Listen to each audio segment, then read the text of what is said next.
Assalamualaikum warahmatullahi wabarakatuh. Selamat pagi anak-anak. Gimana kabar kalian hari ini? Baik. Sekarang kita masuk pada bab yang selanjutnya, yaitu tentang dinamika kependudukan di Indonesia. Nah, mendengar kata dinamika, apa yang ada di pikiran kalian? Ayo, apa dinamika? Apa dinamika? Apa dinamika?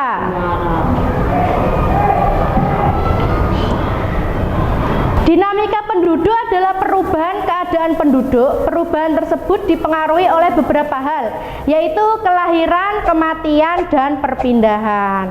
Dimana misalnya penduduk di Indonesia sekarang dalam waktu tahun 2017 misalnya jumlahnya 2.500.000. Nah, di tahun selanjutnya itu di tahun 2018 2.600, berarti penduduk Indonesia itu bertambah apa berkurang?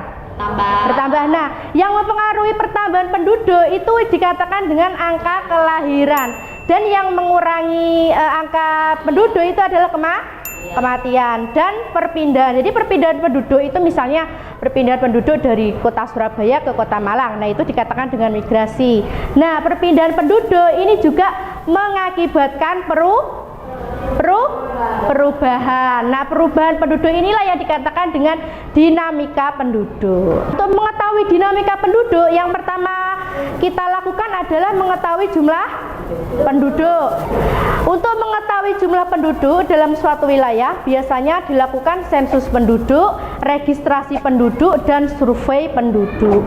Jadi jumlah penduduk itu bisa berubah-ubah setiap tahun, setiap waktu. Nah, dan ada sejumlah masyarakat yang menempati suatu wilayah pada waktu tertentu. Sensus penduduk adalah rangkaian kegiatan yang meliputi pengumpulan, pengolahan, penerbitan keterangan penduduk di suatu wilayah.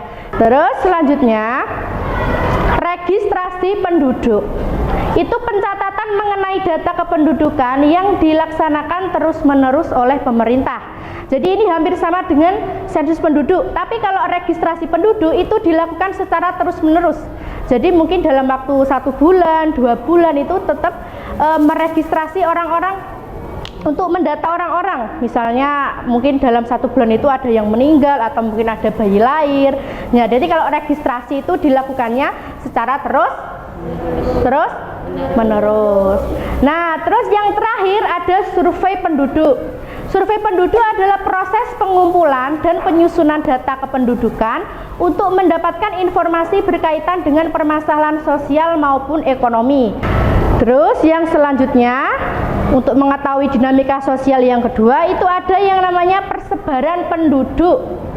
Persebaran penduduk adalah penyebaran jumlah penduduk dalam suatu wilayah. Persebaran penduduk itu dibedakan menjadi 2. Yang pertama berdasarkan geografis menurut batas alam seperti sungai, pantai, jalan raya, dan lain-lain.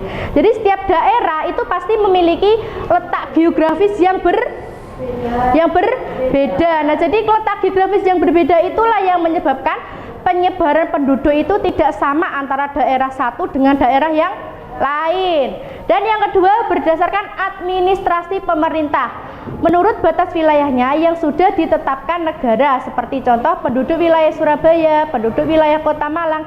Nah, itu jadi sudah ditentukan. Yang ketiga ada namanya komposisi penduduk. Nah, komposisi penduduk ini dibedakan menjadi berapa? 5. Yang pertama ada berdasarkan umur dan jenis kelamin. Jadi ada 2 yang diakui jenis kelamin yang ada di Indonesia, itu yang diakui dalam sensus penduduk itu hanya ada 2. Jadi laki-laki dan perempuan. Terus berdasarkan pendidikan, kira-kira dalam satu wilayah misalnya satu Surabaya, kira-kira pendidikannya sama apa tidak?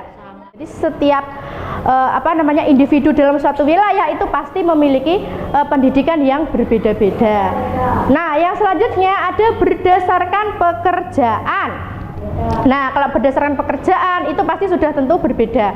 Misalnya kita ambil contoh satu kelas ini, pasti orang tua kalian pekerjaannya sama atau berbeda satu kelas?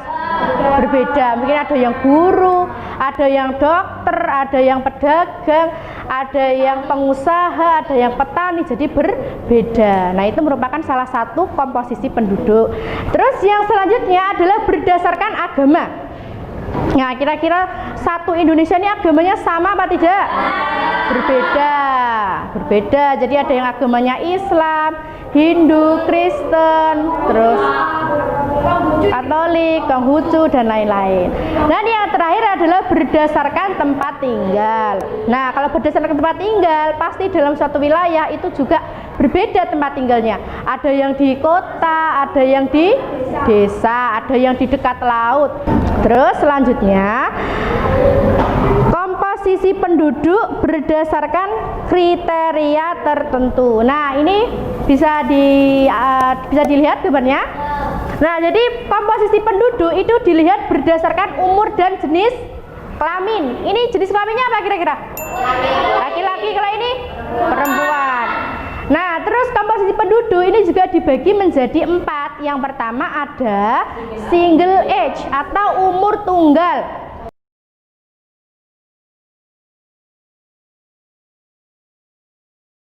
Dan yang kedua ada sex ratio, itu jenis kelamin, ada laki-laki dan perempuan. Terus ada angka beban tinggal. Jadi maksudnya gini, angka beban tinggal itu maksudnya dalam satu keluarga pasti itu kan ada ayah, ibu, dan anak. Nah, misalnya Kelvin punya adik. Nah, kira-kira adiknya Kelvin itu sudah bisa mencari uang apa belum? Belum. Kelvin sudah bisa mencari uang apa belum? Belum. Nah, itulah yang dikatakan dengan angka beban tinggal. Jadi maksudnya dalam satu keluarga itu dia itu hanya hidupnya itu bergantung pada orang yang ada di rumah tersebut. Misalnya Kelvin dan adiknya itu kan bergantung dengan ayah dan ibunya, seperti itu. Nah, itu yang dikatakan dengan dependensi rasio. Dan yang terakhir adalah median age atau umur median. Umur yang membagi penduduk menjadi 2 bagian dengan jumlah bagian menggunakan kedua orang tua dan bayi lah. Ini juga sama. Misalnya dalam satu rumah, misalnya ada nenek kalian tinggal di satu rumah. Nah, kira-kira nenek kalian itu masih bekerja apa tidak?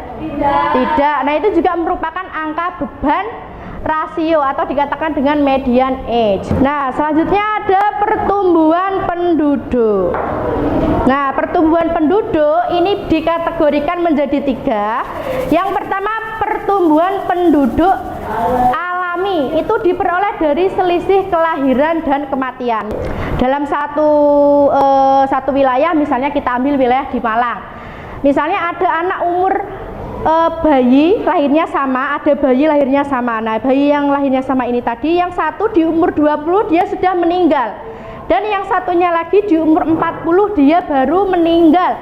Nah, itulah yang dikatakan dengan pertumbuhan penduduk alami. Dan yang kedua, pertumbuhan penduduk migrasi, itu diperoleh dari selisih migrasi masuk dan migrasi keluar atau perpindahan penduduk.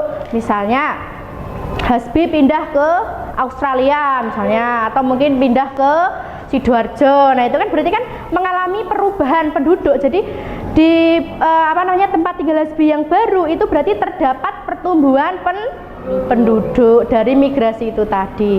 Dan yang terakhir, pertumbuhan penduduk total, itu diperoleh dari faktor kelahiran dan faktor kematian. Yang terakhir, keragaman etnik. Ini merupakan salah satu faktor dinamika penduduk yang dapat kita lihat berdasarkan rumah adat, pakaian adat, tarian adat, alat musik, dan bahasa daerah. Cukup sekian pelajaran kali ini. Semoga apa yang kita pelajari hari ini bisa bermanfaat. Dan jangan lupa kalian belajar di rumah. Kita lanjutkan materi selanjutnya untuk minggu depan. Dan bisa diakhiri. Saya akhiri, wassalamualaikum warahmatullahi wabarakatuh.